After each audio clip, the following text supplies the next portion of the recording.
नमस्कार दोस्तों, the fact Ajmer में आप सभी का स्वागत है।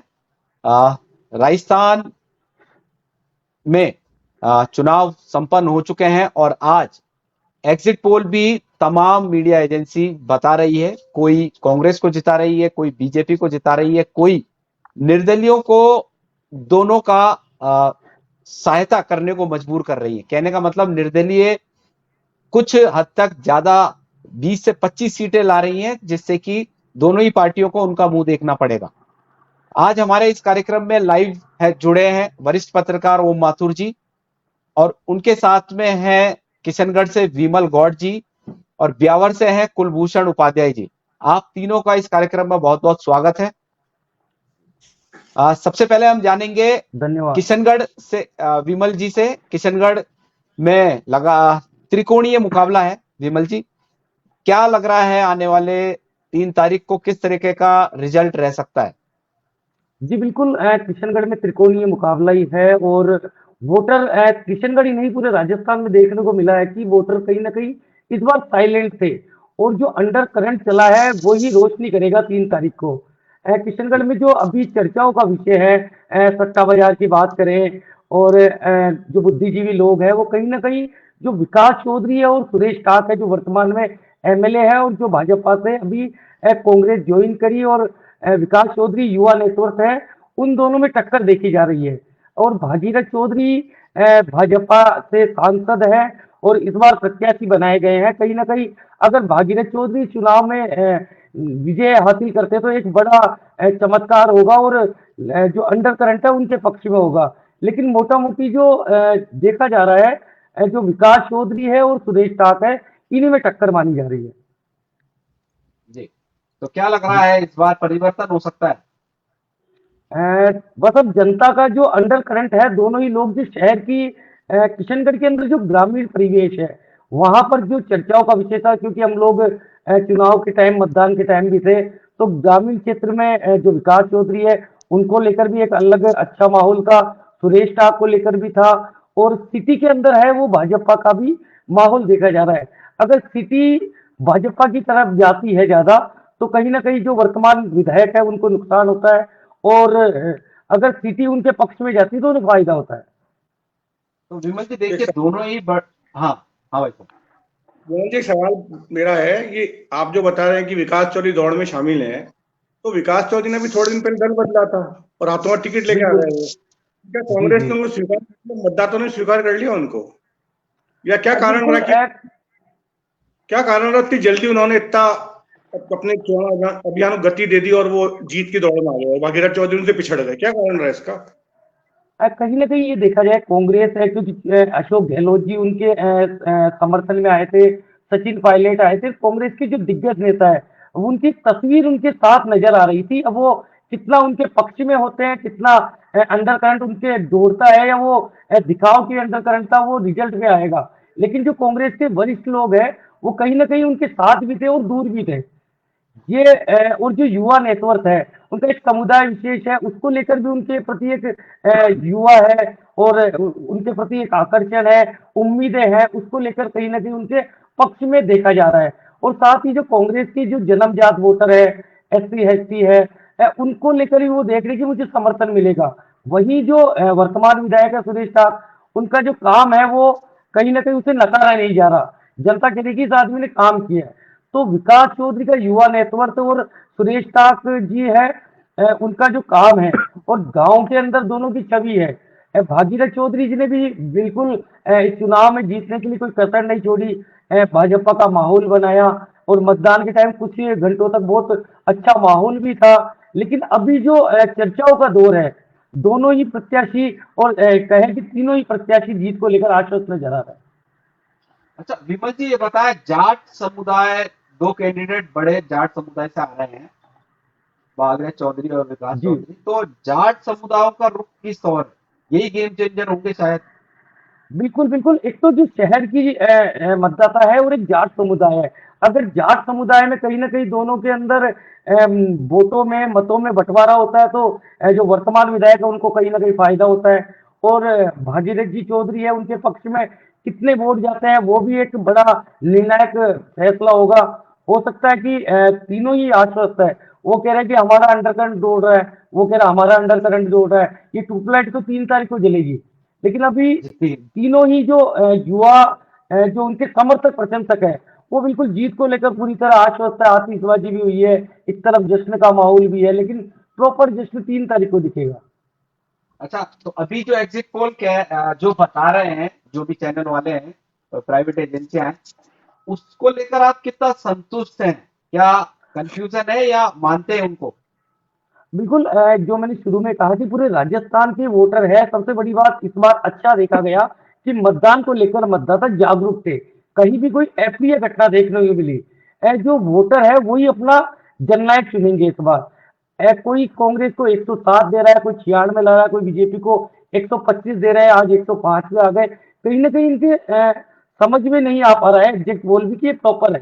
पहले एग्जिट पोल लगते थे कि संभवतः रिजल्ट के आसपास है, लेकिन अभी सट्टा बाजार जिनको ऊंचाई पे लेके जा रहा, हो सकता है वो डाउन हो सकता है बिल्कुल प्रॉपरली सही हो। तो कंफ्यूजन वाला एग्जिट पोल है। तो कह नहीं सकते कि फुल एंड फाइनल जनता का मूड किस ओर जा रहा है, या अभी 3 तारीख का ही इंतजार करना होगा? विमल जी, आप बने रहे हमारे साथ में। हमारे साथ में वरिष्ठ पत्रकार कुलभूषण जी भी हैं ब्यावर से। ब्यावर का क्या माहौल है कुलभूषण जी, और एग्जिट पोल क्या बता रहे हैं ब्यावर के बारे में? तो देखिए, ब्यावर में एक तरफा जीत कहना तो बेईमानी होगी। यहाँ पर जी भाजपा और कांग्रेस की अगर जीत की बात करें कि कौन ज्यादा जीत के करीब है, ये निर्भर अब की बार इस विधानसभा चुनावों में बागियों ने कर दिया है। यानी कांग्रेस भी अगर डिपेंड है तो बागियों पर निर्भर है, वहीं अगर भाजपा अगर निर्भर है तो बागियों पर निर्भर है। क्योंकि जीत का दावा तो सभी करते हैं, हार मानने को कोई तैयार नहीं है। और जबकि ये निश्चित है कि जीतना तो एक को ही है, पर आप किसी से भी बात कर लीजिए, सभी जीते हुए मानते हैं अपने आप को। ये एक हो सकता है। लेकिन अगर आप बात करें समीकरणों की और तमाम आंकड़ों की, तो पुराना इतिहास और वर्तमान हालातों को देखकर अगर हम चर्चा करते हैं तो यहाँ पर मुकाबला साफ देखने को मिलता है। भाजपा और कांग्रेस में मुकाबला साफ होगा, लेकिन जीतेगा कौन, ये तय करेगा बागी। जो पार्टी के बागी हैं वो तय करेंगे कि किसको जीतना है। लेकिन हाँ, जीत का बड़ा अंतर इस बार देखने को फिर नहीं मिल सकता है, ये तय है। क्योंकि पिछली बार भी अगर बात करें तो जीत का अंतर महज 4,500 वोटों के भीतर रहकर सिमट गया था। और एक बार फिर ये ऐसा लगता है कि शायद यही जीत का अंतर बहुत बारीकी के बाद बहुत करीबी रह सकता है। ये ऐसा एक बार फिर देखने को मिल सकता है इस चुनाव। जी। तो कहने का मतलब आपके यहाँ पर जो दो कैंडिडेट है कांग्रेस बीजेपी के, क्या निर्दलीय भी वहां पर ताज ठोकी है बड़ी, जो कुछ गेम चेंजर हो सकते हैं या बदलाव कर सकते हैं? देखिए, बागियों की चर्चा इसलिए चल रही है क्योंकि बागी बहुत खड़े होते हैं। और क्योंकि सभी को पता है, पूरे प्रदेश को पता है कि निर्दलियों की शुरुआत जीरो से होती है और पार्टियों की शुरुआत जीरो से नहीं होती है। लेकिन बागियों का समीकरण यहाँ पर इतना हावी क्यों है, इस पर चर्चा करते हैं। तो ब्यावर जी विधानसभा को समझने के लिए एक आसान सा है, हम इसको 4 चरण में तोड़ते हैं। एक 11 पंचायत का एक क्षेत्र है, उसके बाद हमारा शहरी क्षेत्र आता है, और उसके बाद एक जवाजा ग्रामीण क्षेत्र आता है, और एक भालिया क्षेत्र आता है। ये 4 चरण हैं ब्यावर विधानसभा को समझने के चरण है। 11 पंचायत में शुरुआत से कांग्रेस का दबदबा रहा है, लेकिन इस बार टक्कर क्यों है? क्योंकि कांग्रेस से ही एक मनोज चौहान, जो कि निर्दलीय उम्मीदवार के रूप में है, जो कि मुख्यमंत्री अशोक गहलोत के करीबी माने जाते हैं, उन्हें वो अपना भगवान भी मानते हैं। ऐसी परिस्थितियों में उनका निर्दलीय उतर जाना, 11 पंचायत में कांग्रेस के वोटों को काटना, कितना काट पाएंगे ये सवाल दूसरा है। तो ऐसे में कांग्रेस के खेमे में यहाँ पर बीजेपी 11 पंचायत क्षेत्र में इतना दबदबा नहीं रखती जितना उनको रखना चाहिए। बात करें शहरी क्षेत्र की, शहरी क्षेत्र में ध्रुवीकरण है। भाजपा हो चाहे कांग्रेस हो चाहे निर्दलीय हो, तो तमाम वोट बटे हुए हैं। लेकिन हाँ, पिछली बार की तुलना अगर इस बात से की जाए तो पिछली बार शहर ने भाजपा को नकारा था, और कहीं ना कहीं इस बार भी ये देखने को मिल रहा है कि शहरी क्षेत्र से भाजपा को नकारा जा रहा है। बात करें अगर जवाजा ग्रामीण क्षेत्र से, तो जवाजा में भाजपा का बोलबाला अच्छा खासा है, लेकिन कांग्रेस का भी है। अगर मैं 60-40% के रेशियो में बैठूं तो दोनों का दबदबा है। लेकिन यहाँ पर भी निर्दलीय उम्मीदवार के तौर पर इंदर सिंह बागावास हैं, जो कि भाजपा समर्पित हैं। इन्होंने अच्छी सेंधमारी की है। मनोज चौहान, जो कि कांग्रेस के खेमे से आते हैं, उन्होंने अच्छी सेंधमारी की है। और एक है महेंद्र सिंह रावत, जो कि भाजपा प्रत्याशी के साथ ही रहा करते थे, लेकिन इस बार बगावती तीव्र दिखाए, और उन्हीं के समुदाय से आते हैं, तो उन्होंने भी यहाँ पर बगावती तीव्र दिखाकर ये दिखा दिया है कि उनके क्षेत्र में वो उनके वोट को काट सकते हैं। तो यहाँ पर मिश्रण सा हो गया है जवाब। भालिया की बात करें तो भालिया में कांग्रेस ना के बराबर है, बाकी बीजेपी और उसके साथ में निर्दलीय दावेदार, दोनों की दावेदारी है। अब यहाँ पर सवाल उठता है कि भालिया क्षेत्र में, क्योंकि विरोधाभास भाजपा प्रत्याशी का देखा गया था, लेकिन ऐसे में निर्दलीय ने अपनी कितनी पहचान बनाई है, ये तो परिणाम बताएगा। अब वहां कितने वोट करते हैं, ऐसे में जीत की समीकरण कभी भी बदल सकती है। तो 4 क्षेत्रों में अलग अलग दायरा है, 2 भाजपा के क्षेत्र से आते हैं, 2 कांग्रेस के क्षेत्र से आते हैं। अब ज्यादा वोट कहां करते हैं, बस वो वहां पे जीत की तरफ ले जाएगा। तो कह सकते हैं इधर भी इंतजार करना होगा, स्थिति क्लियर नहीं है। हाँ, अंतर बहुत कम होगा। अंतर पिछली बार की तरह ही मुकाबला देखने को मिला है, इसमें कोई शक नहीं है। एक तरफा नहीं कहा जा सकता, क्योंकि एक तरफा इसलिए नहीं कहा जा सकता क्योंकि भाजपा के 2 बागी हैं। भाजपा का वोट बैंक बहुत अच्छा है यहाँ पर। अब वो 2 बागी अपने दमखम के साथ में कितना वोट बैंक, क्योंकि भाजपा को जितने वोट मिलने हैं उसमें और कांग्रेस को जितने वोट मिलने हैं, मुकाबला यहां से नहीं आ रहा है। मुकाबला यहां बन रहा है कि निर्दलीय जो बागी है वो किसके वोट ज्यादा काट रहे हैं, वो उसको जीत की तरफ ले जाएगा। सीधा सा समीकरण यही है यहाँ का। अच्छा, कुलभूषण जी, ब्यावर की आपने बहुत अच्छी खासी डिटेल बता दी है। थोड़ा बहुत मसूदा पर भी आपका है ध्यान कि मसूदा में क्या रहने वाला है? देखिए, ब्यावर विधानसभा और मसूदा विधानसभा दोनों में हम अगर जातिगत समीकरणों पर चले जाएं तो दोनों फैक्टर बिल्कुल अलग अलग फैक्टर हैं। आप दोनों की तुलना बराबर नहीं कर सकते, पहली चीज तो। और रही बात वाजिद खान जो चीता समुदाय और ये तमाम है, राकेश पारिक, आप इनकी बात करते हैं। जैसे बीजेपी में पहले चला कि टिकट पहले अभिषेक को दिया गया, अभिषेक जी को उसके बाद में कन्वर्ट किया गया, परिवर्तित किया गया। ये तमाम फैक्टर तो काम करते हैं, नाराजगी काम सकती है, फलाना फैक्टर जो है वो काम करता है। तो वहां पर भी मिश्रण तो है, लेकिन मैं भी कहूंगा कि वहां पर भी टक्कर निर्दलीय के बीच में तो नहीं, लेकिन हाँ, दोनों के मध्य हो सकती है। चलिए, आप दोनों का बहुत बहुत शुक्रिया, आप बने रहे हमारे साथ। ओम माथुर जी, आपने किशनगढ़, ब्यावर और मसूदा की डिटेल सुनी, क्या निकल कर आया? दोनों ही ग्राउंड रिपोर्टिंग करते हैं, जानकारी रखते हैं, सीनियर रिपोर्टर हैं दोनों ही अपने अपने क्षेत्र के। तो अभी तक आपने सुना, क्या निकल कर आना है 3 सीटों पर? नहीं, ये बात तो दोनों सीटों पर नहीं, सबको स्पष्ट है कि जहां जहां निर्दलीय खड़े हैं, बागी उम्मीदवार हैं, वहां फैसला भाजपा और कांग्रेस के बीच ही होगा। एक आप किशनगढ़ को छोड़ दें तो बाकी जहां भी निर्दलीय बागी लड़ रहे हैं, जो मजबूत बागी हैं पार्टी के, तो मुकाबला तो पार्टियों के बीच में रह जाएगा, क्योंकि दोनों बागी अपने अपने उम्मीदवारों के वोट काट लेते हैं। तो ऐसे में मुकाबला सिमट जाता है आके मुख्य प्रतिद्वंदियों के बीच में, भाजपा और कांग्रेस के बीच में। जैसे इन्होंने बताया किशनगढ़ में, और वहां पहले भी सुरेश टाक एमएलए, तो इस बार उनके चांसेस बहुत ज्यादा है, क्योंकि वहां हमेशा जाट वोटों का बंटवारा हो जाता है और नॉन जाट अक्सर दूसरी तरफ चले जाते हैं, तो उसका प्रभाव पड़ेगा निश्चित रूप से। और ब्यावर में बहुत अच्छी तरह बताया कुलभूषण जी ने, ब्यावर में स्थिति यही है कि वही बात है, मनोज रावत, अगर रावत उनके वोट काटेंगे बागावाल जी, तो उनके वोट मनोज चौहान काटेंगे। और ग्रामीण क्षेत्रों में इतना विरोध दिखा नहीं गया मेरे ख्याल में शंकर सिंह जी रावत का, और रावत वोट एक मुश्त पड़ते रहे हैं। तो हो सकता है दोनों ब्यावर में मतदान का अंतर कम हो जाए, पर मुझे लग रहा है कि शंकर सिंह रावत का अपर एंड अभी भी है वहां पे। बिल्कुल, अगर अब पिछले 4 चुनावों की हम चर्चा करें तो भाजपा का राज ब्यावर में रहा है। 20 सालों से भाजपा का गढ़ ब्यावर कहलाता रहा है। पिछली बार शंकर सिंह रावत की 3 बार यहाँ से जीत कर आए हैं। हर बार फैक्टर जो काम कर रहा है वो रावतवाद, जातिवाद आप बात कर रहे हैं, वो फैक्टर काम करता है, इसमें कोई शक नहीं है। लेकिन रावत बाहुल्य जो क्षेत्र है उसमें आप उसको कन्वर्ट कैसे करते हैं, आप उसको तोड़ते कैसे हैं? जैसे अगर महेंद्र सिंह रावत की बात करें तो वो उन्हीं के समुदाय से आते हैं, बागी हैं लेकिन उन्हीं के समुदाय से आते हैं। अब यहाँ पर सवाल उठता है कि क्या वो रावत समुदाय में जो वोट बैंक जो एक तरफा घिरा करता था उसको काटने में क्या कामयाब हो पाते हैं? अगर वो उसको काटते हैं तो डेफिनेटली परसेंटेज रेशियो गिर जाता है, तो उसमें कांग्रेस को बढ़त मिल सकती है। लेकिन वो काटते कितना है, सवाल यहाँ पे खड़ा हो जाएगा कि क्या वो साध पाएंगे वोटर्स को अपने क्यों, क्योंकि वो भी वोटर भी समझता है कि निर्दलीय है। लेकिन सवाल ये भी है कि विरोधाभास जो आप कह रहे हैं कि जो पिछली बार दिखाई दिया था वो दिखाई नहीं देता। एक तरफा जीत नहीं कही जा सकती, ये भी इनकार नहीं किया जा सकता कि शंकर सिंह रावत अभी फिलहाल मजबूत स्थिति में है। जी बताएं। एक तरफा जीत तो जिले में किसी विधानसभा में किसी उम्मीदवार की होने वाली नहीं। चुनाव बहुत निकटतम होने वाला है, और हो सकता है कई जगह परिणाम चमत्कारी भी हो, जो अपन सोच रहे हैं उससे उल्टे भी निकल सकते हैं। लेकिन चुनाव आसान नहीं है इस बात। जो पहले आपके यहाँ 8,000 सीट जीते थे, रघु शर्मा 20,000 सीट जीते, वो स्थिति कहीं रहने वाली नहीं है। इसका चुनाव बहुत निकटवर्ती। बिल्कुल उनकी साहब, इसमें आप एकदम सही सटीक बात कह रहे हैं, क्योंकि ये देखा है कि पिछली बार हमेशा ये रहा है कि भाजपा किस क्षेत्र से ज्यादा वोट लेती है या कांग्रेस किस क्षेत्र से ज्यादा वोट लेती है। पहले परिभाषित जो चीजें होती थी वो इन्हीं बेस पे होती थी, लेकिन अब ये परिवर्तन जो इस बार देखने को मिल रहा है, सब कुछ बागियों पर ही डिपेंड कर दिया है। वो कितने वोट काटते हैं, परिभाषा वहां बदल गई है। बस ये फर्क जो महसूस किया है इस बार, बहुत ज्यादा महसूस किया गया है। ये मैंने पूरी अपने जोन, जो अपना पूरा जोन है अजमेर जोन, उसमें बहुत अच्छे से करीबी से देखा है, तो यही नजर आ रहा है मुझे। सब बागियों पर ही निर्भर है, अपने वोट बैंक को नहीं छेड़ना चाह रहे, बस वो ये डर रहे हैं कि हमारे वोट बैंक को काटा किसने और कितना काटा है, सवाल बस यही घूम करके रह गया। तो मैंने पहले ही पवन जी कार्यक्रम में कहा था, बागी फैसला करेंगे अजमेर जिले की 6 या 7 जी सीटें बिल्कुल। पर, किसको जीतना है किसको हारना है।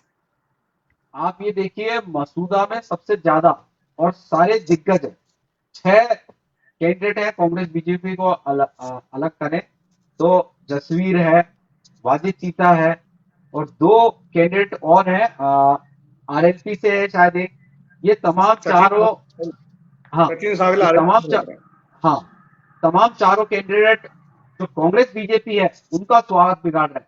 यहाँ तक कि तो जो अभी व्हाट्सएप पर चल रहा था, वाजिद खान चीता को टॉप पर बता रहे थे, पारिक को तीसरे नंबर पर बता रहे थे, और बीजेपी के कैंडिडेट को दूसरे नंबर पर बता रहे थे। लेकिन वहां एक्चुअल में पवन जी जो जसवीर सिंह खड़े हुए हैं दूसरे समुदाय के, वो भी काफी वो काफी वोट काट रहे हैं बीजेपी के। रावत समुदाय के हैं जसवीर सिंह, वो काफी वोट काट रहे हैं बीजेपी को। घाटा वीरेंद्र कानामत को होगा। पारिक को लाभ होगा कि सचिन पायलट ने वहां सभा की थी आके। दूसरी बात, सचिन पायलट ने अपने गुर्जरों को वोट देने को कहा है, तो उसका लाभ पारिक को मिलेगा।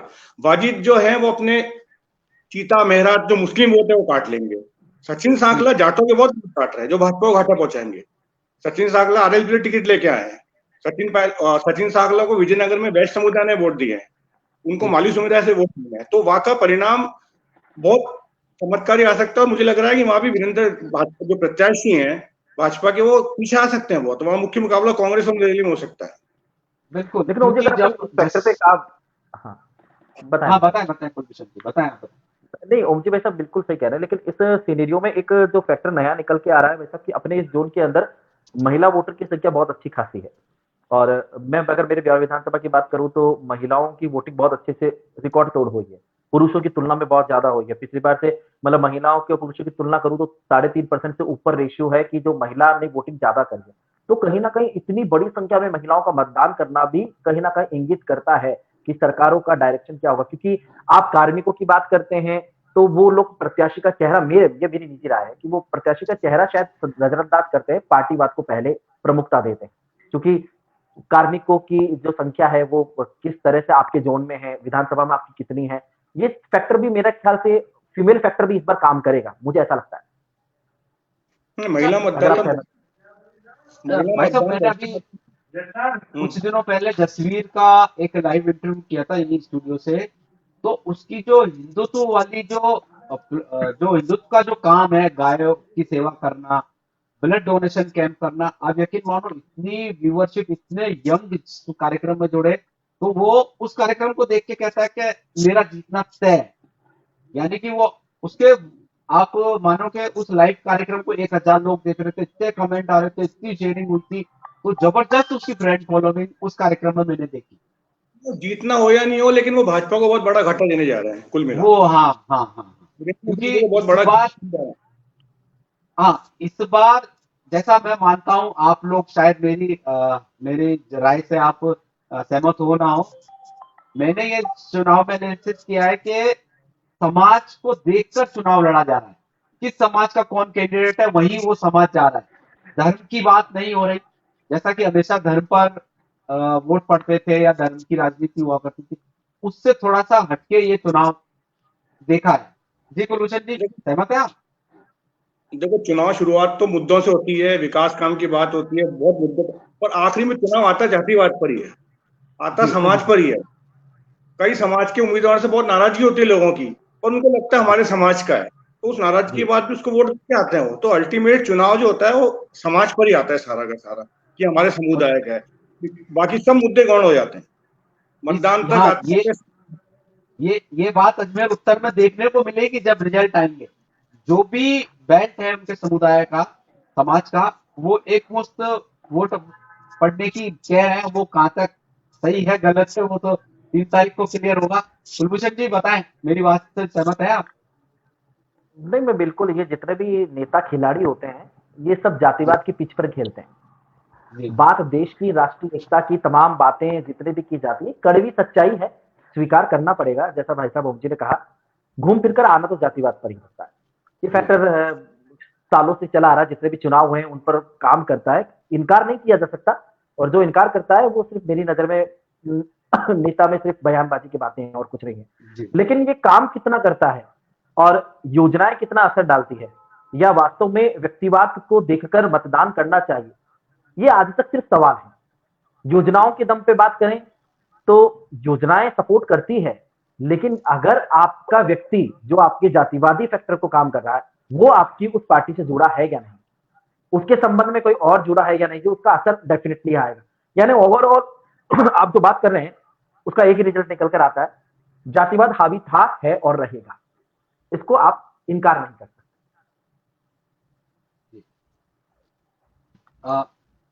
इस कार्यक्रम में कुलभूषण जी, आपको अगर कुछ और जानकारी देनी है आपके आसपास के क्षेत्र की तो आप बता सकते हैं, यानी कि जो फाइनल आपका एग्जिट पोल क्या कहता है? देखो, मुझसे वरिष्ठ पहले ओम जी भाई साहब विराजे हैं, उनके सामने हम लोग तो क्या, हम नहीं, तो पूछ रहे हैं उनसे उनका कुछ। यही कहना है कि भाई अपने अपने क्षेत्र की ज्यादा ग्राउंड पर जो काम करते हैं, ये जो ऐसा अजमेर उत्तर दक्षिण की ज्यादा अच्छे से बता पाएंगे, तो आप तो स्थानीय हो। आप तो बताओ मुख्य मुकाबला कुलभूषण किस में रहने वाला है? आपको मुख्य हाँ। मुकाबला किस में रहने वाला है, और कौन उसमें अभी आज की तारीख में आपको लगता है ये जीत की तरफ अग्रसर है? देखिए, मेरा मानना है कि जो पूरे अजमेर जोन अपना जो 8 विधानसभा क्षेत्र आती है, मैं मानता हूं कि 8 में से 5 तो 4 से 5 तो बीजेपी को नहीं हिला सकता कोई, तो बाकी कांग्रेस के खेमे में जा सकती है, एक निर्दलीय जा सकता है। ब्यावर में ब्यावर में जैसा कि मैंने भी पहले कहा था कि भाजपा और कांग्रेस में फाइट है। देखिए, एक तरफा जीत बताना मेरे ख्याल से, मैं मेरी बात करूं तो मैं मेरे लिए मूर्खता वाली बात है। आप किसी की जीत तय नहीं कर सकते, हम नहीं कर सकते। एक तरफा बात हो तो बात अलग है, आप धरातल पर जो माहौल को देखते हैं, आपने जो महसूस किया है। लेकिन मेरा यह मानना है कि जो वोटर होता है, आप कितने भी उसको परिवेश में ढाल दीजिए, जब वो मतदान करने जाता है और जिस समय वो अपनी इस उंगली को दबाता है, वो उसकी अंतरात्मा की सुनता है, उस तमाम परिवेश से हट जाता है, क्योंकि उसे पता है इस उंगली का उपयोग क्या है। नहीं तो 5 साल जब दूसरा उसकी उंगली करेगा ना, तो ये उंगली का महत्व उसको उस समझ में आता है कि ये उंगली मेरे के लिए कितना इंपॉर्टेंट है। उस समय उसकी अंतरात्मा क्या कहती है, उसको ना आप जान पाए हो, ना हम जान पाएंगे, ना कोई जान पाएगा। एक संभावना जताई जाती है, इस फैक्टर के आधार पर एग्जिट पोल होते हैं कि जातिगत समीकरण क्या बैठ रही है, माहौल क्या है, परिवेश क्या है, उस व्यक्ति में दम कितना है, उस व्यक्ति का बैकग्राउंड क्या रहा है, उसकी परफॉर्मेंस कैसी रही है, उसकी तुलना के आधार पर काफी सीटों पर आकलन करना बहुत आसान हो जाता है। लेकिन यहाँ पर व्यक्तिवाद के आधार पर तो आकलन करना ही मुश्किल है। व्यक्तिवाद की बात करें तो हर जने के पॉजिटिव भी है, नेगेटिव फैक्टर भी है।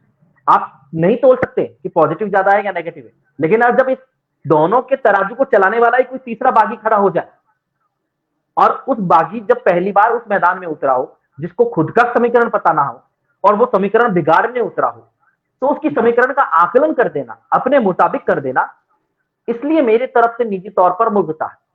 लेकिन हाँ, संभावना जताई जा सकती है। वो संभावना कहां तक जताई जा सकती है उसका एक पैमाना है, क्योंकि हम चर्चा कर चुके, विमल जी भाई साहब ने बोल दिया कि एक फाइट जो होती है, जैसे भाई साहब ने, ओम जी ने कहा कि किशनगढ़ में निर्दलीय मुकाबला भी होता है, तो उसका आधार बताया कि उसके पीछे आधार ये लग रहा है। मेरे यहाँ फाइट क्यों लग रही है, उसका आधार बताया कि बागी कितनी समीकरण बिगाड़ सकते हैं। वोटों की गणित नहीं बिगड़ रही है, कांग्रेस जितने वोट लेना चाहती है वो ले रही है, भाजपा जितना लेना चाहती है वो ले रही है। सवाल यहाँ आ रहा है कि दोनों के कट कितने रहे, कौन जितना काटने में ज्यादा कामयाब हो गया वो उसको जीत की ओर ले जाएगा। यानी डिपेंडेंसी ऑन, मतलब इंडिपेंडेंसी जो भी है वो इनके ऊपर डिपेंड, इंडिपेंडेंट कैंडिडेट जो है उनके ऊपर डिपेंड हो गई है। तो हमें घूमना तो पड़ेगा, जो समीकरण है उधर जाना तो पड़ेगा। अब कौन कितना काट पाएगा इस पे आ जाए तो जीत निकल जाएगी।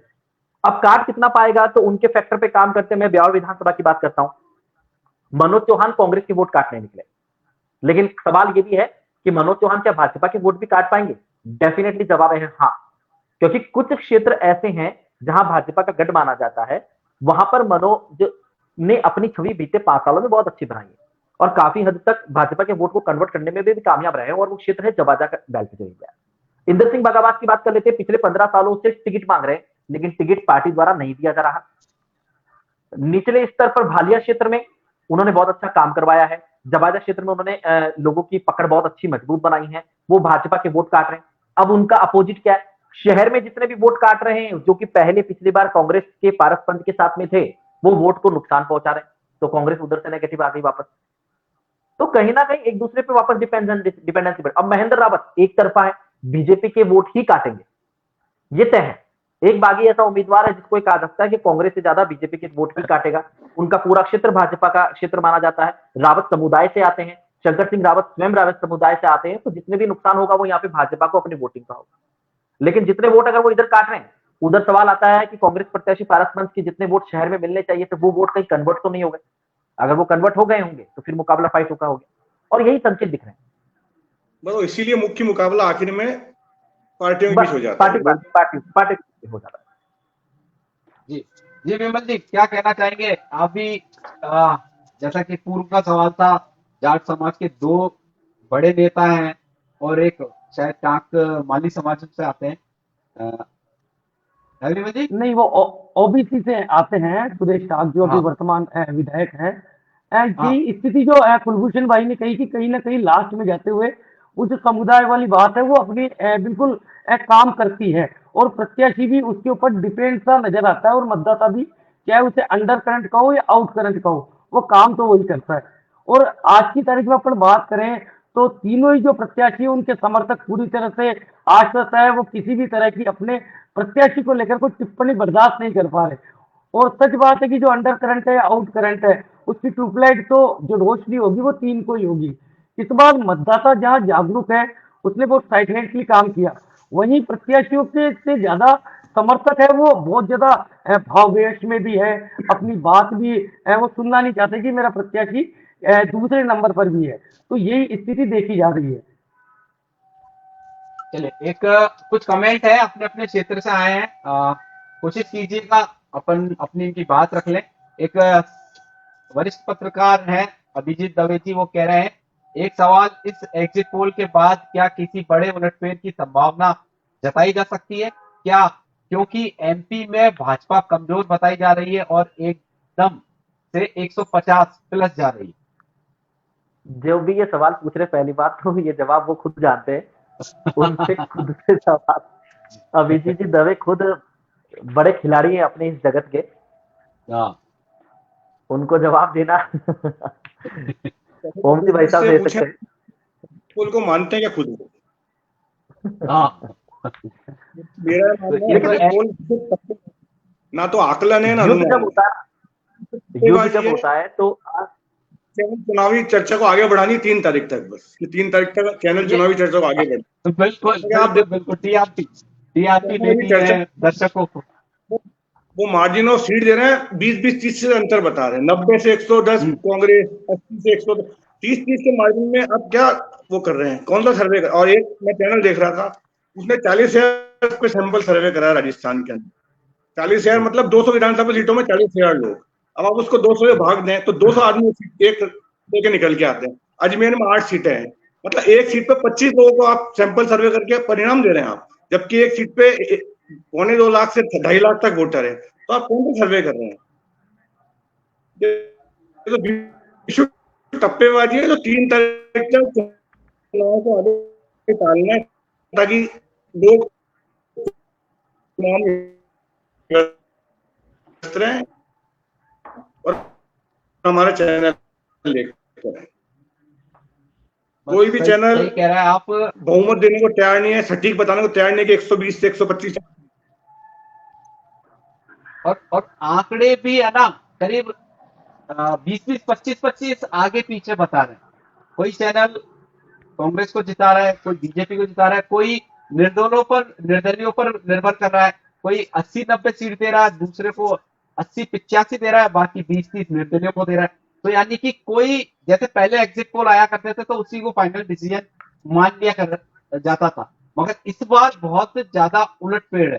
तो कुल मिलाकर 3 तारीख का ही इंतजार करना पड़ेगा। अब हाँ, कुछ कमेंट जो अपने लोगों से, अपने शहर के आए हैं, आप चारों से निवेदन है वो एक बार देख लेते हैं किस किस का क्या क्या है, और कोई बताने वाली बात हुई तो हमारे जो वरिष्ठ पत्रकार साथी हैं उनसे उनका जवाब ले लेते हैं। सबसे पहले विपुल गोयल जी हैं, ये कंटिन्यू कर रहे हैं, अजमेर की जनता करे पुकार, ज्ञान सारस्वत अब की बात। ये इस तरह के कमेंट है। ज्ञान जी कह रहे हैं, विपुल जी कह रहे हैं, जय हनुमान ज्ञान गुण सागर, ज्ञान तो गुणों के सागर वाला व्यक्ति है, अजमेर उत्तर का विकास का रथ अब ज्ञान सारस्वत संभालेंगे। बिल्कुल भी ये 3 तारीख को देखते हैं। इस वक्त तक ज्ञान ही ज्ञान है सब जगह। ज्ञान जी के सपोर्टर हमेशा जैसे ही लाइव शुरू होता है लग जाते हैं काम पर, और जैसे ही कमेंट हो रहे हैं, दूर करो लोगों का ज्ञान, अजमेर का विकास करेंगे ज्ञान। ये देखिए चलो शायरी भी शुरू हो गई है। और एक आए हैं अपने आकाश अग्रवाल जी, देवरानी जी कह रहे हैं सिर्फ भागचंद जी कह रहे हैं शिव प्रकाश गुजर नसीराबाद से। तो आप बता सकते हैं उपाध्याय जी कुछ, अगर आसपास नसीराबाद का, सर क्योंकि देखिए, यहाँ भी त्रिकोणीय इनको मुकाबला है। पूरा देखो, अपने ये दर्शक हैं, इन सबका स्वागत है। देखिए, सबके अपने अंतरात्मा जो भी बोलती है, जिसके सपोर्टिव होते हैं वो व्यक्ति उसका नाम लेता है, लेना चाहिए, इसमें कोई शक नहीं। लेकिन हम जिस सीट पर बैठे हैं, हम चारों जने की बात करें तो एक संभावना जता सकते हैं, पर्टिकुलर किसी का सपोर्ट नहीं करके, हमारे लिए सभी बराबर हैं। जो जिस विचारधारा से आता है उनको उनका नाम लेने का अधिकार है, वो लेना भी चाहिए। नहीं, जो सपोर्ट इस करते हैं कमेंट पे ये चर्चा जरूर कर सकते हैं, जो शिवराज सिंह पलाड़ा है और रामस्वरूप लांबा है। रामस्वरूप लांबा बीजेपी के, तो जो निर्दलीय हैं पलाड़ा जी के बच्चे, वो कहीं ना कहीं बीजेपी को नुकसान पहुंचाते हुए नजर आ रहे हैं। तो इसका फायदा शिव प्रकाश गुर्जर को हो सकता है। हाँ, ओम जी भी सहमत होंगे शायद, क्योंकि मुझे, आपको भी शायद लगता होगा सर कि बिगाड़ा करने के लिए ज्यादा उतरे हैं जीतने से ज्यादा। जी भाई साहब, क्या कहना चाहेंगे माथुर साहब? निर्दलीय उम्मीदवार जहां भी हैं वो चुनावी समीकरण प्रभावित करेंगे और नसीराबाद में स्थिति आएगी। लेकिन शिवप्रकाश गुर्जर ने बहुत कड़ी टक्कर दी है, इसमें कोई शक नहीं है। उनका युवा होना, सचिन पायलट का समर्थक होना, पायलट का सभा में आना, इनके बहुत अच्छे उनको नतीजे मिलेंगे। और अभी उनकी राजनीति की शुरुआत है, लेकिन लांबा को उन्होंने बहुत अच्छी टक्कर दी और पलाड़ा, शिवराज पलाड़ा समीकरण बिगाड़ने में सक्षम है और पलाड़ा जी ने पूरी ताकत से चुनाव वहां पे। लेकिन बात वही है कि मुख्य मुकाबला आखिर में पार्टियों के बीच आने का संभावना है। और जो जीतते, पलाड़ा भी दोनों के वोट काटेंगे, पलाड़ा किसी एक के वोट नहीं काट रहे। वो रामस्वरूप लांबा को भी नुकसान और वो गुर्जर को भी नुकसान पहुंचाएंगे। तो जो नुकसान की बराबरी कर लेगा वो जीत जाएगा। उनके अनुभव का पूरा उपयोग किया उन्होंने। जी जी, एक इशाक खान जी हैं दर्शक अपने, वो कह रहे हैं मसूदा वाजिद खान चीता, यानी कि निर्दलीय हैं, कांग्रेस से बागी हैं। नहीं, निर्दलीय तो नहीं कहेंगे, बीएसपी का टिकट से चुनाव लड़ रहे हैं। कुलभूषण जी बताएं इन भाई साहब की बात के लेकर क्या कहना चाहेंगे? सर वही घूमकर बात वही आ जाएगी। हाँ, चलिए, ज्ञान सारस्वत जी के लिए लगातार आ रहे हैं, दीपक शर्मा जसवीर के लिए कह रहे हैं। और एक कमेंट, ये इस पर थोड़ी चर्चा कर सकते हो, राजस्थान में 150 प्लस सीट भाजपा की झोली में है, मनोज शाह जी कह रहे हैं। जी माथुर साहब, ये तो बहुत खतरनाक भविष्यवाणी कर रहे हैं तो। ये तो सारे एग्जिट पोल को इन्होंने 2-3 एग्जिट पोल एक साथ जोड़ दिया, ऐसा लग रहा है। पर यही लग रहा है, उत्साह जरूर नजर आता है। हाँ, और ये उत्साह होना चाहिए, क्योंकि आप जिसको पवन भाई कहीं ना कहीं जो अपने स्वतंत्रता की आजादी है वो इसी का उत्सव अपन ले रहे हैं 3 तारीख तक। हम भी एग्जिट पोल कर रहे हैं, जनता भी है। ये स्वतंत्रता की आजादी है, इसी का आनंद है। हर प्रत्याशी का जो वोटर है, उसका सपोर्टर है, वो यही कह रहा है मेरा प्रत्याशी है, और बिल्कुल जीत के लिए आश्वस्त भी होना चाहिए। जो अपने प्रत्याशी के लिए मेहनत कर रहा है वो बिल्कुल उसके लिए वो ही विजेता है। और 3 तारीख को रिजल्ट आ जाएगा। सबसे बड़ी बात है, जो विजेता होगा वो अपने जो उसका विधानसभा क्षेत्र है उसके अंदर बहुत विकास कार्य कराए, जो उन्हें कमी है उसमें सुधार लाए और कुछ अच्छे आइडियाज लाए, जिससे उनकी विधानसभा का वो हो सके। ये 3 तारीख के बाद ये सारी बड़ी चर्चा है। अभी देखिए कमेंट में है ना, कोई विकास की बात नहीं हो रही कि भाई इसलिए ये आना चाहिए या इसलिए ये नहीं आना चाहिए। सिर्फ और सिर्फ जैसा कि बताया, समाज और उससे जुड़ी हुई बातों को लेकर ही, जान पहचान, कार्यकर्ता, इसी पर लोग जुड़कर अपने अपने जो सपोर्टर हैं, जो भी उनके चहेते नेता हैं, उनके बारे में बात कर रहे हैं। अब और वही जो जागरूक मतदाता है उन्होंने अपना काम कर दिया, उन्होंने अपना मतदान करके बिल्कुल कर दिया। वो साइलेंट है और सपोर्टर है, उनको बिल्कुल आजादी है 3 तारीख तक। और मतदाता जो सपोर्टर है उसका प्रतिशत कम है, मतदाताओं का प्रतिशत अपने आप में ज्यादा है, क्योंकि जो साइलेंट था वो दिख जाएगा 3 तारीख को कि उन्होंने क्या किया है। इसका जवाब मेरे ख्याल से ओम जी भाई साहब बहुत बेहतर दे पाएंगे, क्योंकि भाई साहब आपने इतने चुनाव देखे हैं। अभी बात चली कि विकास की बात पे होता है या कोई भी चुनाव में जब खड़ा होता है वो दो तरीके से सोचता है कि मेरे क्षेत्र का विकास हो जाए, एक पॉइंट। दूसरा, देर बिरादरी रात बिरादरी, मैं एक फोन करूं वो मेरे पास में हाजिर हो जाए या मेरे काम आ जाए। ये दो नजरिए हैं। आपने इतने चुनाव देख लिए, ज्यादा नजरिया क्या प्रभावित रखता है? विकास तो कभी मुद्दा बनता ही नहीं है। आप मुझे बताओ, इतने अपन अजमेर जिले की बात करते हैं, कौन सा उम्मीदवार 20 साल से देवनानी जी विधायक है, 20 साल से अनीता बघेल विधायक है, 15 साल से आपके ब्यावर में विधायक है, कौन सा उम्मीदवार ये लेके आया कि मैंने 20 साल में विकास काम करा है? किस उम्मीदवार ने कहा मेरी 20 साल की उपलब्धियां, मुझे इस पे वोट दो? सब वही अपने समाज पे अपने 24 घंटे पानी की सप्लाई कराऊंगा। आप 20 साल से विधायक हो, आप कर क्या रहे थे? आप तो 24 घंटे सप्लाई कराओ। अब तो 20 साल से विधायक थे आप, 2 बार आप मंत्री रह चुके हो, फिर भी आपको कहना पड़ रहा है। तो ये विकास, तो मैंने कहा ना, विकास और भ्रष्टाचार ये मुद्दा चुनाव का कभी नहीं होता है। कितने हम किसी विधायक पर भ्रष्टाचार खूब आरोप लगा रहे हैं, मंत्री को खूब घेरने पर टिकट उसको पार्टी देती है और मतदाता उसको वोट भी देता है। विकास का मुद्दा बोल रहे हैं। विकास भी क्या है आज विधानसभा क्षेत्रों में? सड़क, पानी, इससे बड़ी बात हम सोचते ही नहीं। और बताओ मुझे, आप ब्यावर में कौन सा बड़ा विकास करा 15 साल में? शंकर जी ऐसी उपलब्धि बताया बहुत बड़ी उनकी, जो उनकी उपलब्धि है। या किशनगढ़ में सुरेश टांग ने बहुत बड़ी उपलब्धि हासिल करी, चलो वो तो 5 साल के एमएलए हैं, लेकिन हमारे अजमेर में, ब्यावर में 15-15, 20 साल से विधायक हैं, कोई ऐसी उपलब्धि नहीं उन लोगों की। रूटीन का विकास है, सरकार 5 करोड़ विधायक कोष में देती हो तो खर्च करना ही है आपको। अगर 20 साल 15 साल वाले विधायक भी सड़क शिलान्यास पे, शौचालय शिलान्यास पे अपने शिलापट लगा के आता है, तो शर्मनाक बात है बहुत ज्यादा। आपकी बात का इन्होंने समर्थन कर दिया अभिजीत जी ने। यही बात मैं इंगित करना चाह रहा था। ओम जी भाई साहब, ये एग्जिट पोल पलटेगा शर्तिया। यानी एग्जिट पोल पर सवाल उठाए गए हैं। मैं तो एग्जिट पोल टप्पेबाजी है, कुछ चुनाव बहुत अनिश्चित है। चुनाव में आखिर मैच बदल जाता है, यहाँ भी मैच बदल सकता है। और जिस तरह मतदान हुआ है, जिस तरह महिलाओं ने मतदान, जो सरकार की योजनाएं थी, मैं नहीं समझ सकता हूँ कि उस पर प्रभाव नहीं पड़ा होगा। जैसा महिला मतदान इस बार बढ़ा है, सबका कहना है महिला अत्याचार को लेकर मतदान बढ़ा है या महिलाओं की उत्पीड़न को लेके, लेकिन जो महिलाओं को योजनाओं ग्रामीण गाँव में मिल रही है, जो लाभ अशोक गहलोत सरकार ने दिया है, क्या महिलाओं ने उसके लिए वोट नहीं डाला होगा? किसी महिला के घर में अगर 5 किलो अनाज पहुंच रहा है, किसी महिला को मोबाइल मिल रहा है, किसी महिला के घर में किसी का इलाज हो गया निःशुल्क, वो महिला वोट देगी अशोक गहलोत को। लेकिन आपको लगता हो केवल महिला उत्पीड़न और महिला अत्याचार पे वोट पड़ा है, ये एक तरफा सोच होगी। दोनों तरफ वोट पड़ सकते हैं। शहरी क्षेत्रों में महिलाओं का वोट इसलिए बढ़ा होगा कि वहां की महिलाएं इस क्षेत्र में जागरूक है, लेकिन ग्रामीण इलाकों में आदमी ये देखता है मुझे सरकार ने क्या दिया है।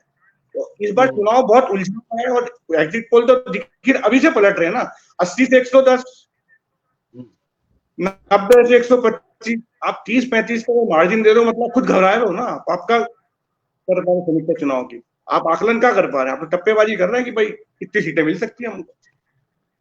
चलिए इस पर भी चर्चा कर सकते हैं।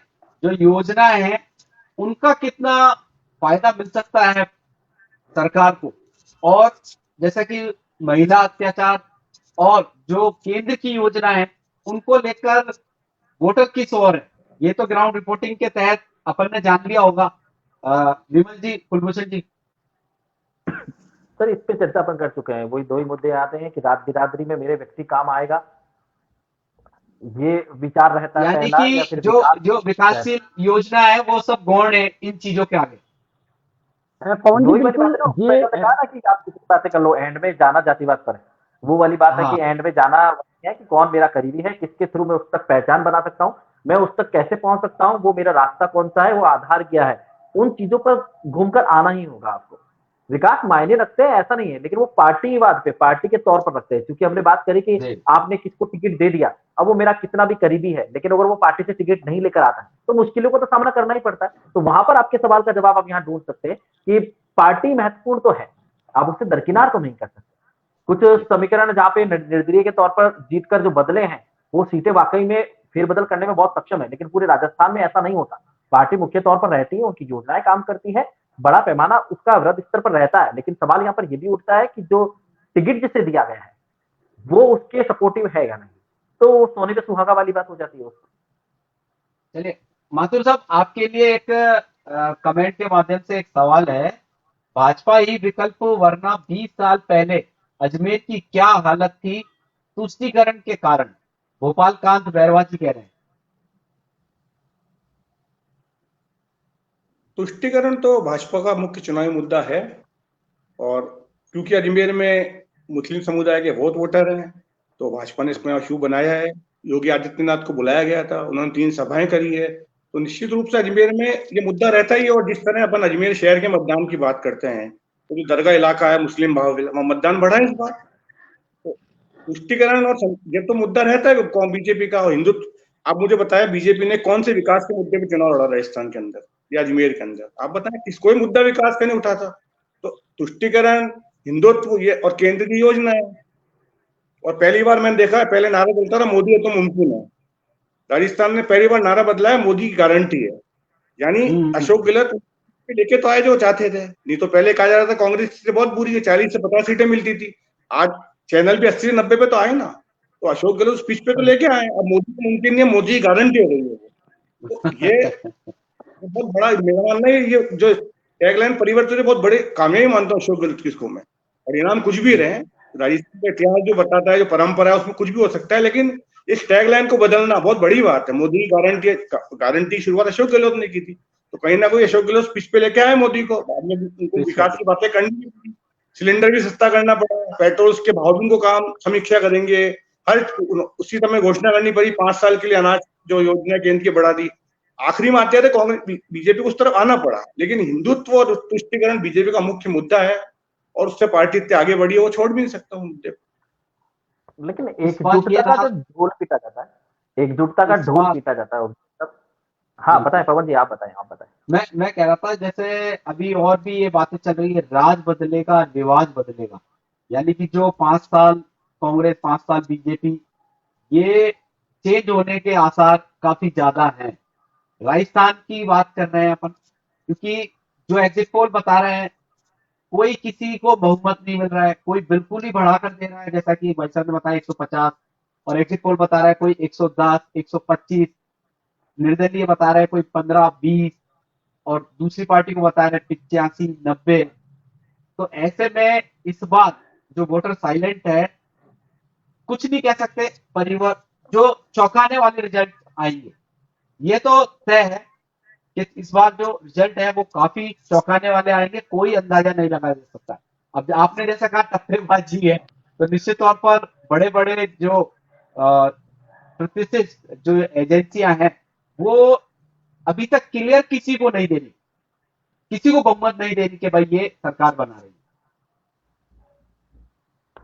अब मैं एक नेक्स्ट कमेंट आया है, इस पर बात कर लेते हैं। अमित यादव जी कह रहे हैं, ये निरंतर वोटर की गुणवत्ता जो सुधर रही है उसके ऊपर भी ध्यान दिलाता है कि अब वोटर भीड़ के हैं, उसे उस पर नजर नहीं आता। जी कुलभूषण जी, समझ रहे हैं आप? क्लियर नहीं कर पा रहे हैं, लेकिन हाँ मैं इंडिकेशन अगर इसका ले जाना चाहूँ तो यूथ की तरफ ले जा सकता हूँ कि वोटर की गुणवत्ता जो सुधर रही है, वो गुणवत्ता से इनका तात्पर्य क्या है मैं समझ नहीं पाऊंगा, क्योंकि अलग अलग पैमाना होता है गुणवत्ता का। लेकिन बात करें अगर यूथ की, तो जिस तरह से अमित यादव लिख रहे हैं वोटर की गुणवत्ता में सुधार आ रहा है, सुधार का सेंस क्या है? वोटर जो बढ़ रहे हैं, जो संख्या बढ़ रही है, वोटर मतदाता बढ़ते जा रहे हैं, इस बार भी बदलाव हुआ है। अब वो यूथ जो इस बार जुड़े हैं, उनकी सोच बहुत मायने रखती है, लेकिन अभी इतना प्रभाव उनका नहीं देखने को मिलेगा। धीरे धीरे ये बदलाव जरूर आएगा, आने वाले शायद 1-2 चुनाव तक सब कुछ यूथ डिसाइड करने लग जाएंगे, यूथ ही तय कर डालेंगे कि वोटिंग परसेंटेज के मुताबिक की ज्यादा बहुमत किसका होगा। क्योंकि अब हम देखते हैं कि जैसे हमने भी वही महिलाओं के ऊपर बात करी, आने वाले टाइम में डेफिनेटली पूरा कंप्लीटली यूथ बेसिस पे ही सब कुछ तय होने लगेगा, मेरा ऐसा मानना। लेकिन अभी वो समीकरण अभी मुझे नजर नहीं आते। इसको बीजेपी ने खूब बनाने की कोशिश की, आरपीएससी द्वारा जो पेपर लीक हो रहे थे, युवाओं को इस ओर जोड़कर पेपर लीक के मुद्दे काफी उठाए गए थे। ये देखो एक पार्टियां सब अपना अपना काम करती है, ये देखो मुद्दे तो दोनों पार्टियां उठाती है और दोनों के कार्यकाल में ऐसे मुद्दे मिल जाते हैं। मैं उनके डीप नहीं जाऊंगा क्योंकि जांच जारी है, आरोप लगाना अच्छा नहीं होगा। लेकिन हाँ एक जरूर बात कहूंगा, चाहे भाजपा हो चाहे कांग्रेस हो, चुनावी वक्त में एकजुटता का जो वो ढोल पीटते हैं ना, आ जाओ अब आन मिलो सजना, आ जाओ हम आपके साथ हैं, जो 4-4.5 साल तक लड़ते झगड़ते रहे, एक दूसरे की शक्ल देखना पसंद नहीं करते थे, वो एक साथ खाना खाते हुए चुनाव में हमें नजर आते हैं। तो ये सब ये जो ढोंग है ना जनता के बीच में, मुझे लगता है ये बंद होना चाहिए। जनता की आंखों में धूल झोंकना बंद करना चाहिए। अब जनता समझने लगी है धीरे धीरे। ये तो खुदा जाने बर्बादियों में नाम किसका है, कहने वाले तो आप ही का नाम लेते हैं। अब इन चीजों से समझना होगा। अब वो राजनीति नहीं रही है, क्योंकि शस्त्रों से, सैनिकों की संख्या से, बारूदों से ये लड़ाई वो नहीं है जो इससे जीती जाएगी। ये मनोबल और आत्मविश्वास से जीतने वाली लड़ाई है। और जब मनोबल और आत्मविश्वास आपके पास होता है तो मनोवैज्ञानिक असर उसका पड़ता है, और वो मनोवैज्ञानिक असर जब आपको दिखता है जनता के द्वारा, तो आपको आपके कदम जीत की ओर दिखाई देते हैं। लेकिन वो मनोबल और आत्मविश्वास से इस युद्ध में कूदना और उस पर पूरा खरा उतरना इतना आसान काम नहीं। आज की वो राजनीति नहीं रही। पहले की राजनीति और अब राजनीति में काफी फर्क आ गया है, और ये बदलाव धीरे धीरे बढ़ता जा रहा है, और शायद आने वाले समय में ये बदलाव बहुत अच्छे स्तर पर देखने को मिलेगा। लेकिन मेरा मानना है पार्टी से जब दबकर जनता का हित नहीं होता, जनता के बीच में पेशी होनी चाहिए। आप में इतनी ताकत होनी चाहिए, क्या निर्दलीय क्या पार्टी की, पार्टी मुझे टिकट देगी या मैं पार्टी से टिकट लूंगा, इसमें फर्क जो महसूस होता है आज के टाइम में, ये आने वाले समय में विकास के दम पर खत्म कर देना चाहिए। पार्टी झुक जाए आपको टिकट देने के लिए, ऐसा मादा आप में होना चाहिए। ये परिस्थितियां हमने आज भी देखी है। आप बात कर लें कि ऐसी ऐसी विधानसभाओं में जो टिकट मिलते हैं जिसका उस विधानसभा से संबंध नहीं होता, उस जनता में पकड़ नहीं होती, लेकिन जब चेहरे पे ऐसे दिखा दी जाते हैं, ऐसे नाम जब सामने आते हैं, चौंकाने वाले जब नाम सामने आते हैं, तो सवाल तो उठते हैं। बिल्कुल। देखिए, ये एक महत्वपूर्ण सवाल है। हालांकि इस पे वोटर ने काम किया नहीं किया, महिलाओं ने काम किया नहीं किया, ये तो भविष्य बताएगा। सरकारी कर्मचारियों की ओल्ड पेंशन स्कीम और फ्री मोबाइल ने काफी हद तक मोदी फैक्टर को रोका है।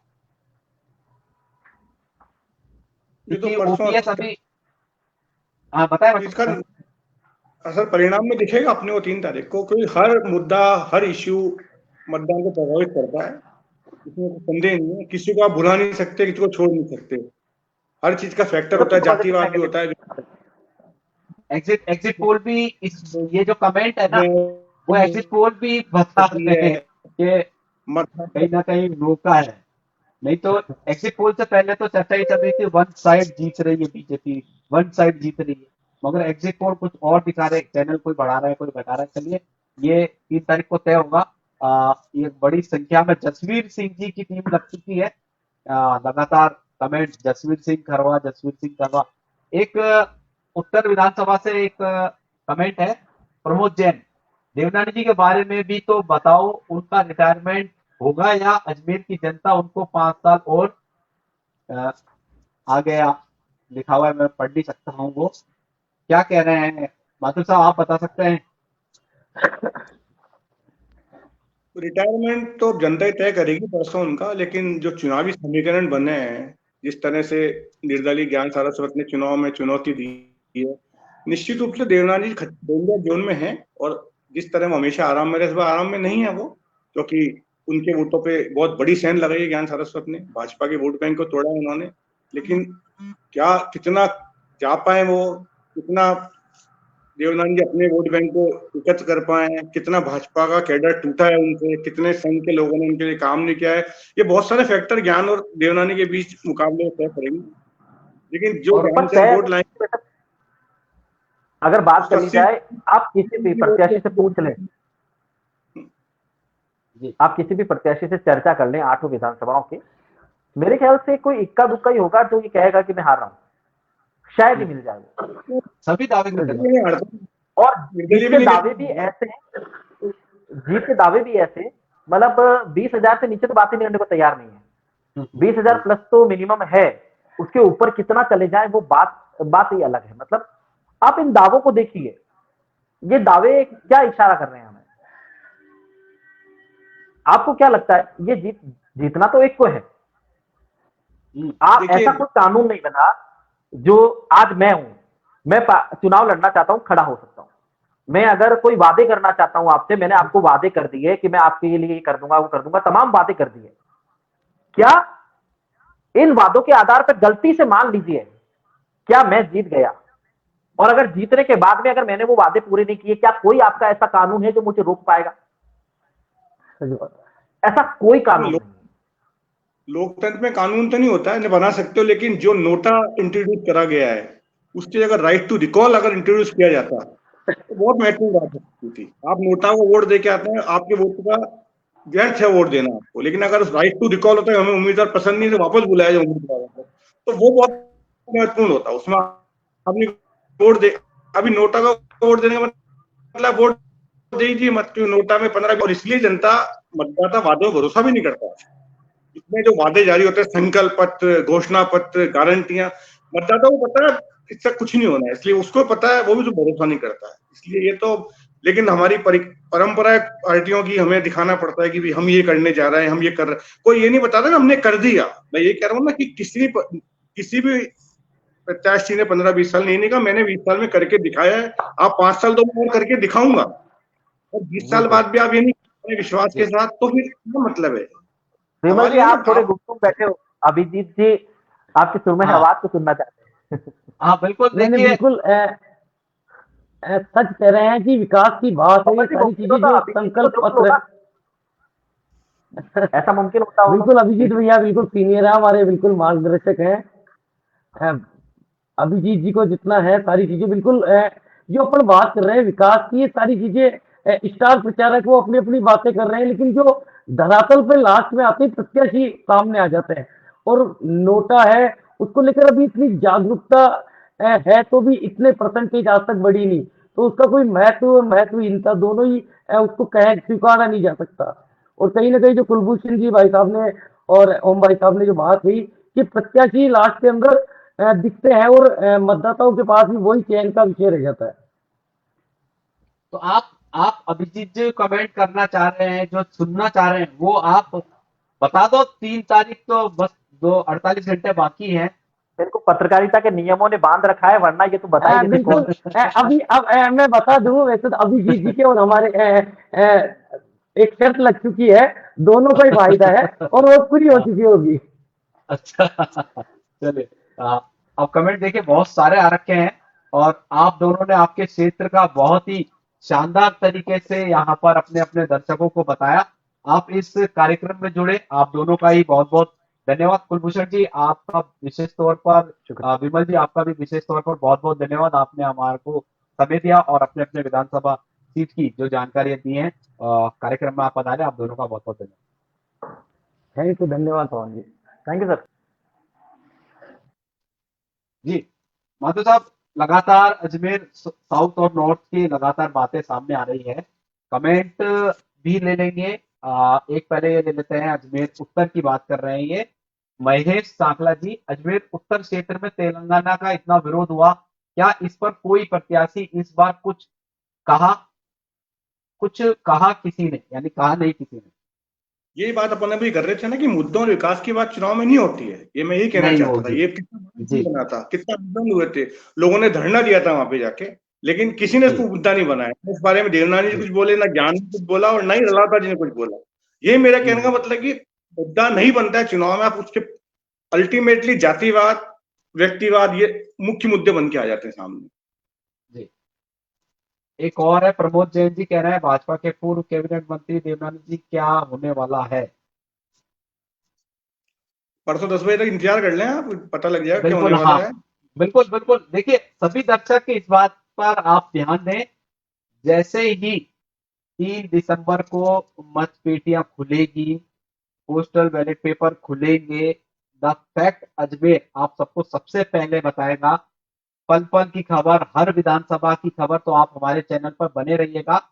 एक जागरूक हमारे दर्शक हैं अमित यादव जी, बहुत टेक्निकल बातें कर रहे हैं।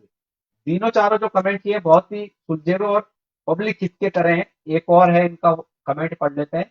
वोटर की गुणवत्ता से मेरा मतलब यह था कि अब वोटर सीट पर जाकर नमस्ते करके वोट डालने से बढ़िया अपना चुपचाप वह डालकर अपना काम कर देता है, वह भीड़ से बचता है और भीड़ बनने से बचता है। जैसा कि बात चल रही है, साइलेंट वोटर है इस बार। देखिए टीएन शेषन ने चुनावों का जो एक हम चुनाव सड़कों पे देखते थे या हम जो मोहल्लों में देखते थे उसको बिल्कुल खत्म कर दिया है। अब जब चुनाव होते हैं तो हमें पता नहीं लगता चुनाव हो रहे हैं, और इसलिए आकलन करना और मुश्किल भरा हो गया है। पहले हम देखते थे जब टेम्पो में सवार झंडे लगे, मतदाता जाया करते थे, हम अंदाजा लगता था इसका मतदाता हो सकता है ये, लेकिन अब आप उसका अंदाजा लगा नहीं सकते हैं। अच्छा, अपन पहले मतदान केंद्र के बाद टेबल आइडिया लगाया करते थे, लेकिन अब उससे भी अंदाजा लगता है। पर्ची आप नहीं लगा वो सकते। पर्ची कटवाएगा, अंदर मत किसी और को दे के आएगा। तो ये अब आकलन करना चुनाव का भीड़ से नहीं होता, बिल्कुल सही बात है। और मतदाता को ये पता है कि मुझे वोट किसको देना है। वो ना भीड़ से प्रभावित होता है, ना भाषणों से प्रभावित होता है। या तो वो विचारधारा से प्रेरित होता है अपनी कि मेरी विचारधारा ये है, या उसको व्यक्ति पसंद होता है, या फिर अल्टीमेटली मैं फिर वही कहूंगा आखिरी में आके व्यक्ति जाति को वोट दे के आता है। जाति पर वोट देता है, बिल्कुल। तो माथुर साहब, बहुत ही बढ़िया ये डिबेट रही, बहुत अच्छा अपना भी एग्जिट पोल रहा। क्लियर स्थिति नहीं है जैसा कि आपने कहा। क्या कह रहे थे आप एग्जिट पोल के बारे में जो आ रहे हैं टप्पेबाजी?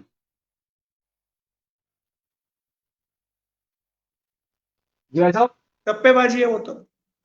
नेट पे आ तो गई तो मैदान यानी से कि बाहर, वरना खुद मैदान में बाहर। हम्म, वही क्रिकेट की वही राजनीति। अगर पोल सही हो गए तो कल यही दोहराएंगे, हमने कहा था, हम्म, हमने कहा था, ना कहेंगे हम्म, मतदाता का मिजाज बदल गया था। तो चिट भी मेरी, पुट भी मेरी। और ये वोट भी नहीं। कर्नाटक में देखा था कुछ टाइम पहले एग्जिट पोल, उसके पहले पश्चिम बंगाल में हमने देखा था। सरकारें जी, बना दी गई थी एक पार्टी, कौन सी पार्टी है वहां पे? जी, तो एग्जिट पोल अब मैं मतदाता का मानस जानना, उसको समझना बहुत मुश्किल हो गया है। अब आप नहीं समझ सकते कि मतदाता किसको वोट डालने जा रहा है। मतदाता बहुत जी, होशियार हो गया है। इसलिए आप ये सोच, और मैंने कहा ना, इसका सैंपल सर्वे बहुत छोटा होता है इन लोगों का। अब एक अजमेर उत्तर या अजमेर दक्षिण में 25 मतदाता क्या राय देंगे आपको? बिल्कुल। क्योंकि ग्राउंड रिपोर्ट पर कोई मतदाता क्लियर नहीं बोल रहा कि भाई मैं इस पार्टी का समर्थन कर कर आया हूँ या इसके लिए काम कर रहा हूँ। काम तो खैर खुलकर करते हैं, प्रचार प्रसार, मगर वोट डालने के टाइम पर वो, जैसा आप कह रहे हैं, समाज जाति के से ही जुड़े हुए लोगों को मतदान कर रहे हैं अपना। उन्हें ऐसा बहुत ही अच्छा ये कार्यक्रम रहा, और कोशिश करेंगे आपके माध्यम से हम रिजल्ट भी दिखाएं लाइव पब्लिक को। तो आप हमारे साथ कोशिश कीजिएगा, समय निकाल कर रहिएगा और दर्शकों तक आपकी बात पहुंचाएं। अभी ये कार्यक्रम आप लोगों को कैसा लगा, क्या आप लोगों की राय है? हम तो दोनों ही वरिष्ठ पत्रकार ओम माथुर जी, कुलभूषण जी और अ, विमल गौड़ जी ने यही कहा है कि वोटर साइलेंट है, निर्णय कुछ नहीं कर सकते इस एग्जिट पोल में। हम तो नहीं कर सकते, क्या दूसरे चैनल वालों ने तो जीत हार तय कर दी है, मगर हम जो 8 विधानसभा सीट है उस पर अभी अपना डिसीजन नहीं दे सकते। क्या कहना चाहेंगे भाई साहब, क्या आखिरी में मैसेज देना चाह रहे हैं दर्शकों को? नहीं, जीत हार तो हम तय नहीं कर सकते, लेकिन एक परसेप्शन तो हम बता ही सकते हैं कि कौन, जैसे अजमेर में भी बात चल रही है, तो जी, लगता है कि 5 या 6 सीटों में भाजपा विजयी रह सकती है, और जी, 2 सीट कांग्रेस जीत सकती है। कौन सी होगी ये बहुत उलझी हुई बात है, लेकिन कुछ। और जो एग्जिट पोल भी आ रहे हैं वो पूरा टोटल बता रहा है, टोटलिटी बता रहे हैं, वो नहीं बता रहे किस जिले में कितनी सीटें मिल रही है। जी, वो जी। भी एग्जिट पोल स्पष्ट कहा है, वो भी बता रहे हैं कि हड़ौती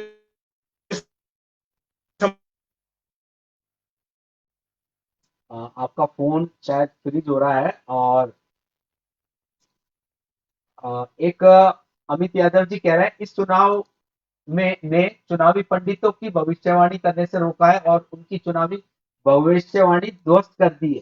मैं आपको बता दूं अमित जी, मैंने 2-3 पंडितों से बात की, वो साफ तौर पर मना कर रहे हैं, कोई किसी प्रकार की कोई भविष्यवाणी नहीं करना चाहता। या तो वो डर रहे हैं कि मैं किसी को जिताऊंगा तो मैं उसके घर पर जिस तरीके से होता है कि भाई वो उनके किसी कार्यक्रम में शामिल होते होंगे। यानी कि पंडितों और भविष्यवाणी करने वालों की भी ये हालत है कि वो क्लियर नहीं बता पा रहे, जैसे कि पहले जो 2018 के चुनाव में क्लियर कट बोल देते थे भाई इस पार्टी का ये कैंडिडेट जीत रहा है, ये कैंडिडेट हार रहा है। तो ये तमाम चीजें हैं वो अभी सामने नहीं आ पा रही है क्लियर तौर पर। अमित यादव जी कह रहे हैं पवन भैया आपका आपका प्रोग्राम पेड नहीं है इसलिए देखने में मजा आता है। बहुत बहुत धन्यवाद अमित जी। आप सभी दर्शक जो हमारे इस कार्यक्रम में बड़ी संख्या में जुड़े, बहुत बड़ी संख्या में कमेंट आए, आपकी राय का हम सब स्वागत करते हैं। और इस इस कार्यक्रम में अभी के लिए बस इतना ही। 3 तारीख को सुबह 8 बजे से हम इसी कार्यक्रम के तहत लाइव आपको 8 विधानसभा सीट के पल पल राउंड की डिटेल अपडेट बताते रहेंगे। ज्यादा से ज्यादा शेयर कीजिए, लाइव कार्यक्रम को शेयर कीजिए, द फैक्ट अजमेर के फेसबुक, यूट्यूब, इंस्टाग्राम पेज को लाइक, फॉलो, सब्सक्राइब अभी से कर लिए, क्योंकि 3 दिसंबर को जो हम आपको रिजल्ट बताने जा रहे हैं, सबसे पहले हम आपको रिजल्ट पहुंचाने की पूरी कोशिश करेंगे। द फैक्ट अजमेर में अभी के लिए बस इतना ही। दीजिए हमें इजाजत। आप सभी लोगों का बहुत बहुत धन्यवाद। जय हिंद, शुभ रात्रि, गुड नाइट।